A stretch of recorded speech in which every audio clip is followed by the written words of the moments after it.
करते हैं सवाल तो बनता है मैं हूं आपके साथ हैदर जैदी। आज आपको बताएंगे चित्रकूट में आज बीजेपी के प्रशिक्षण शिविर का दूसरा दिन है। संगठन को मजबूत करने और आगामी चुनाव पर बीजेपी का मंथन जारी है। प्रशिक्षण शिविर में तमाम बड़े मुद्दों पर बीजेपी की तैयारी चल रही है और 3 दिन तक चलने वाले इस प्रशिक्षण शिविर में बीजेपी के बड़े पदाधिकारी शामिल हो रहे हैं। 2024 को लेकर चित्रकूट में बीजेपी का चिंतन मंथन ने विपक्ष की टेंशन बढ़ा दी है।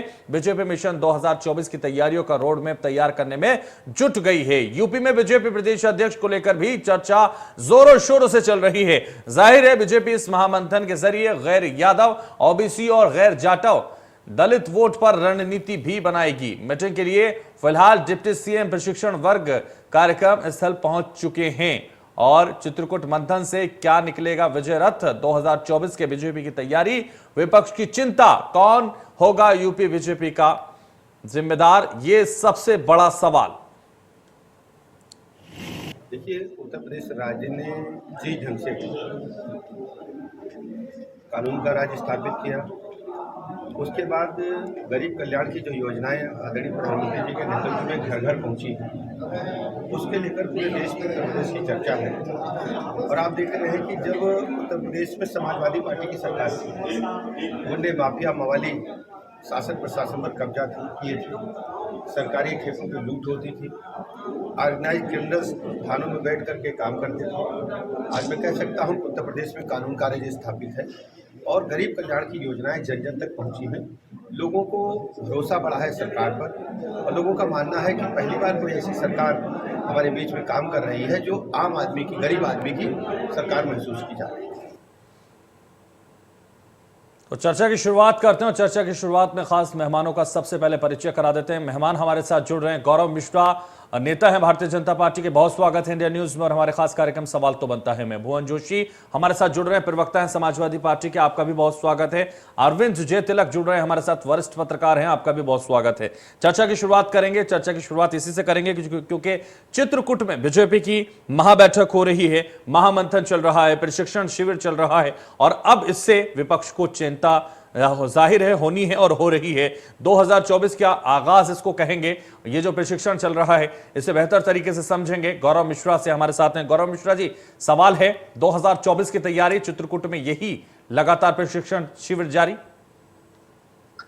जी हाँ, चाहे चित्रकूट का प्रशिक्षण शिविर हो या फिर इस समय वर्तमान में भारतीय जनता पार्टी की सभी मोर्चों की पटना में प्रशिक्षण शिविर चल रहा है। अभी आपने देखा राष्ट्रीय कार्य समिति हमारी हैदराबाद में हुई, तो एक तरह से देखा जाए तो हमारा जो शीर्ष नेतृत्व है वो किस प्रकार से बूथ तक अपने कनेक्ट को स्थापित करे, किस तरह से हमारे जो सबसे ग्राउंड लेवल पे जो कार्यकर्ता काम करते हैं उनका मनोबल ऊंचा हो, एक सशक्त विराट रणनीति के साथ भारतीय जनता पार्टी चुनाव में उतरती है और इसके लिए वो परिणाम भी लेकर के आती है। वहीं विपक्षी दलों में जो प्रमुख लोग हैं वो एयर कंडीशन में बैठे रहते हैं और ट्विटर पे चुनाव लड़ते हैं, तो उसका खामियाजा भी उन्हें भुगतना पड़ता है। लेकिन भारतीय जनता पार्टी अपने इस समर में, इस अभियान में इतनी आगे निकल चुकी है कि अब विपक्ष को कहीं से उसमें छेद करने का, उसमें घुसने का मौका ही हम नहीं देते। इसलिए जनता के दिल और दिमाग में भारतीय जनता पार्टी की विश्वसनीयता निरंतर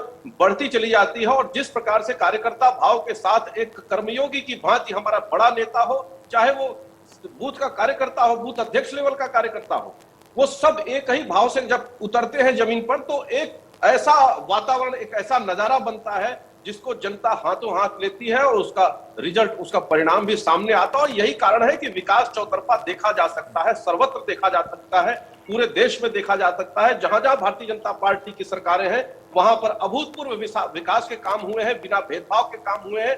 वहीं पिछली सरकारों में अन्य दल की जहां सरकार होती है वहां तमाम तुष्टीकरण के वशीभूत सरकारें काम करती हैं और भेदभाव होता है, अपराध बढ़ता है, दंगे होते हैं। इस तरह के माहौल को देखा जाता है तो जनता इन सब चीजों से ऊब चुकी है और विकास चाहती है और आगे बढ़ना चाहती है। यही वजह से ये हमारे ऊपर जिम्मेदारी भी बढ़ जाती है कि हम अपनी सशक्त नीति के साथ और सुदृढ़ नीति के साथ जनता के बीच में जाएं। इसलिए ये प्रशिक्षण शिविर ऑर्गेनाइज किए जाते हैं। अभी देखिए उत्तर प्रदेश में भी 5, 6, 7 को हस्तिनापुर में प्रशिक्षण शिविर होना है। तो लगातार लोकसभा का जो हमारा एमपी है या राज्यसभा के हैं या विधायक हैं, 100 बूथ एक एक व्यक्ति को दिया गया है, वहीं विधायक स्तर के व्यक्ति को 25 बूथ दिया गया है, तो बूथ स्तर पर काम करने का भी मौका और वो नियुक्ति भारतीय जनता पार्टी करती है।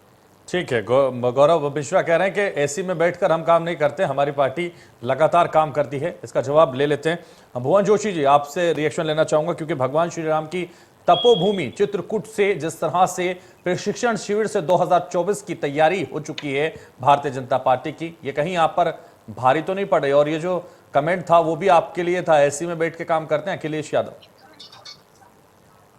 मैं कहना चाहता हूं 2022 के चुनाव में पार्टी का वोट परसेंटेज बढ़ गया, सीटें बढ़ गई हैं और टू पोल पॉलिटिक्स आज उत्तर प्रदेश में हो गया है। सरकार तो नहीं बना पाए ना? मैं चाहूंगा कि आप मुझे आज इंटरप्ट ना करें, क्योंकि पहला सेशन। लेकिन आप ही के नेता कह रहे हैं, आजम खान कह रहे हैं हम तो सिकंदर तो वही है जो जीता है, हम तो बंदर हैं, इधर उधर छलांग लगा रहे हैं। मैं उस विषय पे कर लूंगा, क्योंकि फ्लो टूटता है इससे ना, विषय जो हमारा होता है वो नहीं रख पाते। बोलिए, जल्दी बोलिए। आप फ्लो टूट ले आप जैसे तसल्ली से ने बोलने दिया, मुझे मौका दिया जाए। मैं आपसे कहना चाहता हूँ, पार्टी सड़क से लेकर सदन तक माननीय अखिलेश यादव जी के नेतृत्व में भारतीय जनता पार्टी को घेर रही है और हमारी लड़ाई बड़ी है। और हम इस भारतीय जनता पार्टी की जो हेट पॉलिटिक्स है, जो इन्होंने उत्तर प्रदेश का सौहार्द खत्म किया है, उस लड़ाई को लड़ने का काम कर रहे हैं, ताकि उत्तर प्रदेश का सौहार्द बचाया जा सके। और जो खाई इन्होंने हिंदू और मुस्लिम के बीच में कह दी है, उस खाई को भरा जा सके। इस लड़ाई को लड़ने का काम समाजवादी पार्टी माननीय अखिलेश यादव जी के नेतृत्व में सड़क से सदन तक कर रही है। अब आ जाते हैं एसी पॉलिटिक्स में, जैसा हमारे भारतीय जनता पार्टी के प्रवक्ता साथी ने कहा है। मैं निश्चित तौर पर कहना चाहता हूं, माननीय अखिलेश यादव जी, जो योगी सरकार के द्वारा जिन परिवारों पे जिस तरह के आक्रमण हुए, जिस तरह की हत्याएं हुई, जिस तरह का एडमिनिस्ट्रेशन फेलियर हुआ, जैसे इनकी इंटेलिजेंस फेल हुई है, तो निश्चित तौर पे आंसू पोंछने के काम केवल माननीय अखिलेश यादव जी ने करा और लगातार वो दौरों पे आप चल पड़े हैं। और निश्चित तौर पे 2024 में जो हमारे अलायंस है, जो हमारे गठबंधन के सहयोगी है, उनको साथ लेकर हम लोग आगे बढ़ेंगे। जो विभीषण और जो विभीषण की भूमिका में राजभर जी, उनको भी किसके साथ अलायंस कर लेंगे दोबारा? ओपी राजभर जी, देखिए, आप जो हमारे श्री कृष्ण भगवान केशव देव मौर्य जी, युद्ध में आप केशव देव मौर्य जी, जी मैं आपके जवाब दूंगा, बिल्कुल तसल्ली से दूंगा। श्री कृष्ण भगवान ने कहा है कि जो आपके युद्ध में आपके साथ है वो आपके साथी है, और जो सामने है वो आपके दुश्मन है। श्री कृष्ण की यदुवंशियों के हमारे जो धरोहर है राष्ट्रीय अध्यक्ष अखिलेश यादव जी, निश्चित तौर पे ये लड़ाई बड़ी है और हम ये लड़ाई को लड़ने का काम करेंगे। जो हमारे साथी है राष्ट्रीय दल के लोक दल के साथ, 2024 का आप बार बार जिक्र कर रहे हैं कि वोट परसेंटेज बढ़ा है लगातार। आपने कहा था 400 सीटें आएंगी, अखिलेश यादव कहते हुए नजर आते थे, तो वहां सरकार तो आप लोग बना नहीं पाए जहां ये जिक्र किया जा रहा है। निश्चित तौर पे परिणाम है और राजनीति शास्त्र को मैं सीधे तौर पर राजनीति शास्त्र से ही बता दीजिए, सीधे तौर पर 2024 में जिस तरह की तैयारी अभी से शुरू हो गई है भारतीय जनता पार्टी की, उससे कहीं कोई चिंता तो नहीं है आपको? बिल्कुल चिंतित नहीं है, पूरी पार्टी एकजुट है माननीय अखिलेश यादव जी के नेतृत्व में। और वो लोग जो लोग इस मौजूदा राजनीति के हमने पाया कि जिनको विभीषण के रूप में पाया, या हमने जिनकी गणना कर दी, वो लोग अलग है। जो भारतीय जनता पार्टी की भाषा का बोलने का प्रयोग कर रहे थे, उनसे पार्टी ने मुक्ति पाई है और आगे बढ़ने का काम। ठीक है, अरविंद जी तिलक जी भी हैं हमारे साथ। अरविंद जी, आपके पास आना चाहूंगा। अब 2024 है सबके सामने और 2024 के लिए तैयारियां शुरू हो गई हैं। बीजेपी का प्रशिक्षण वर्ग शिविर शुरू है और दूसरा दिन आज है। चित्रकूट में यह मंथन लगातार जारी है।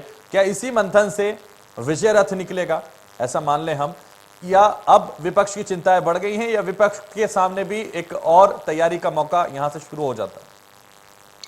बिल्कुल हैदर जी, देखिए इसको दो परिप्रेक्ष्य में देखिए। एक तरफ जो है समाजवादी पार्टी कलह के कोलाहल में फंसी हुई है, और जिस तरह से उसके कभी हमवार रहे, सारथी रहे, ओम प्रकाश राजभर को ले लीजिए, केशव देव मौर्य को ले लीजिए, वो किस तरह उनके ऊपर आक्षेप लगाते दिखे। यहाँ तक कि घर परिवार के शिवपाल यादव जी भी समाजवादी पार्टी के ऊपर तंज कसे और अखिलेश जी को अपरिपक्व नेता कहे, यानी अखिलेश जी पूरी तरह जो है कलह के कोलाहल में फंसे हैं। दूसरी तरफ भारतीय जनता पार्टी 2024 के तैयारी को लेकर के मैदान में जुट गई। आपने कहा है कि भगवान श्री राम की तपोभूमि चित्रकूट से भाजपा हमेशा जो है संदेश देने का काम करती है, अपने जो रोड मैप है उसका श्री गणेश करती है। देखिएगा, यही से अभी आपकी अरविंद जयतिलक जी, माफी चाहूंगा, इंटरप्ट कर रहा हूं। जिस तरह से लगातार जिक्र किया जा रहा है कि चाहे शिवपाल यादव हो, चाहे केशव देव मौर्य केशव देव हो या फिर हम जिक्र कर रहे हैं जिस तरीके से ओपी राजभर हो, इन तीनों नेताओं को क्या साथ खुद अखिलेश यादव नहीं रखना चाहते? क्या एक एक करके वो पार्टी में सिर्फ अपने आप को पार्टी का नेता दिखाना चाहते हैं, बाकी लोगों को सफाया करना चाहते हैं? या पार्टी में जो लगातार उनकी सरकार में देखा गया था, कई सारे नेता होते थे या आजम खान होते थे, सबका इन्वॉल्वमेंट होता था, वो इन्वॉल्वमेंट नहीं चाहते, वो बिल्कुल सबको दिखा देना चाहते हैं कि आपके साथ कुछ नहीं हो रहा, हम अकेले सब कुछ करना चाहते हैं? देखिए, यह विडंबना ही हैदर जी कहा जाएगा कि समाजवादी पार्टी जिसके साथ चुनाव लड़ती है, गठबंधन करती है, बाद में जो है गठबंधन टूट जाता है। आप देखिए 2017 में कांग्रेस के साथ मिल करके लड़ी, 6 महीना बाद वो गठबंधन टूट गया। 19 के लोकसभा चुनाव में बसपा के साथ चुनाव मिल करके लड़ी, नतीजा क्या हुआ? वो भी गठबंधन टूट गया। 2022 में ही ऐसा ही कुछ हासिल देखने को मिला। सवाल उतना लाजमी है कि क्या अखिलेश यादव गठबंधन धर्म को नहीं पहचान पा रहे हैं, क्या उसको नहीं निभा पा रहे हैं? मुलायम सिंह यादव, आप देखिए कि किस तरह कम्युनिस्ट दलों के साथ शुरुआती दौर में 90 के दशक में उन लोगों के साथ मिलकर के सियासत शुरू की और किस तरह से जो है बड़े आयाम खींचे, पूरी ओबीसी को अपने अम्ब्रेला में लाने में सफल रहे। किस तरह अपने साथ बड़े नेताओं को, चाहे वह मोहन सिंह हो, जनेश्वर मिश्र हो, बेनी प्रसाद वर्मा हो, उनके बराबर लगभग जो है वो नेता हुआ करते थे। उनको साथ लेकर के पूरे उत्तर प्रदेश में 4 बार मुख्यमंत्री बने। सवाल लाजिमी है कि अखिलेश यादव जी वो 4 बार मुख्यमंत्री बने। अखिलेश यादव जी लगातार जो है 4 बार चुनाव हार रहे हैं। आप देखिए 2012 के बाद कोई एक चुनाव बता दीजिए वो अपने बूते जीते हैं। वो कई अग्नि परीक्षाओं के दौर से गुजरे और हर बार वो असफल रहे। और इस बार जो माना जा रहा था कि जिस तरह उन्होंने अपने लोगों के को साथ जोड़ा, विशेष रूप से जिस गठबंधन की हम बात कर रहे हैं, वो गठबंधन की गठरी की गांठ पूरी तरह ढीली पड़ गई है। और वो ढीली ही नहीं पड़ी है, उनके ऊपर वे लोग आरोप लगाए हैं कि अखिलेश यादव जेएससी से बाहर नहीं निकल रहे हैं, उनके अंदर जो है वो क्षमता नहीं है कि गठबंधन को लेकर के जो है भाजपा का मुकाबला कर सकते।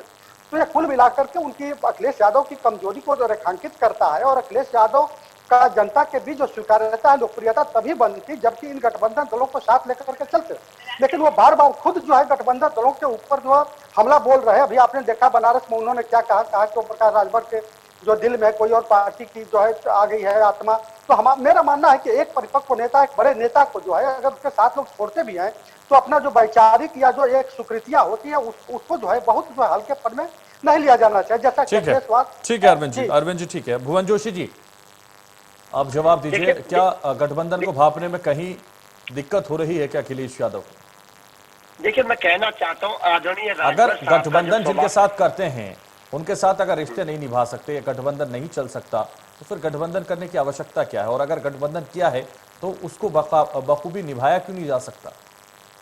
जैदी साहब, मैं बताना चाहता हूं आपके चैनल के माध्यम से, आदरणीय राजभर साहब का जो स्वभाव है वो हमको तो कम गलियाए हैं, ये भारतीय जनता पार्टी को 4 गुना गलियाए हैं। चाहे इनके मुख्यमंत्री हो, चाहे इनके योगी जी हो, चाहे इनके मोदी जी हो, चाहे गृह मंत्री जी हो, ये गलियाने की राजनीति करते हैं और हमसे ज्यादा 4 गुना पूरे देश और प्रदेश जानता है उनके स्वभाव को। रही बात आज हमारे जो ठीक है, उनके स्वभाव को सब जानते हैं। ओपी राजभर को कह रहे हैं आप, सब जानते हैं। शिवपाल यादव का स्वभाव, शिवपाल यादव के स्वभाव पर क्या कहेंगे? केशव देव मौर्य के स्वभाव पर क्या कहेंगे? स्वामी प्रसाद मौर्य के स्वभाव पर क्या कहेंगे? आजम खान के स्वभाव पर क्या कहेंगे? बताइए। दो स्वामी प्रसाद मौर्य जी और आजम खान तो पार्टी के साथ मजबूती से लगे हुए हैं, तो इसमें कोई चर्चा का विषय भी नहीं है। लेकिन वो अपने आप को बार बार इस तरह के बयानबाजी करते हुए नजर आते हैं, आप सुनते हैं उनको? मैं बिल्कुल सुनता हूँ। हाल ही में उन्होंने कहा कि हम जो जीता वो सिकंदर, हम तो बंदर हैं, इधर उधर छलांग लगा रहे हैं। जवाब दीजिए इस पर। मैं उसका भी जवाब देता हूं। और इसके साथ साथ जो हमारे राजनीतिक विश्लेषक मित्र साहब बोल रहे थे, मैं उनको याद दिलाना चाहता हूं कि जयंत चौधरी जी के फादर माननीय अजीत सिंह जी से हमारा ये गठबंधन लगातार चल रहा है। लेकिन हमारे जो राजनीतिक विरोधी लोग हैं और कुछ मीडिया के साथी वो उसको बताने का काम नहीं करते हैं। वो लगातार सफल गठबंधन है क्योंकि उनकी भाषा शैली और एक मित्र वर्ग का जैसा व्यवहार होता है। मीडिया को सीधे क्यों टारगेट करते हैं? मीडिया से क्या दिक्कत है? कुछ सभी मीडिया के साथ जब आप कमजोर पड़ते हैं तो सीधे मीडिया को टारगेट करने लगते हैं। मैंने उन मुद्दों को देखिए ना, जो जहां कमजोरी है उसको पूरा कीजिए। तो मीडिया अगर कोई विरोध कर भी रहा है तो आपका नहीं करेगा, अगर कहीं मजबूती है। जयजी साहब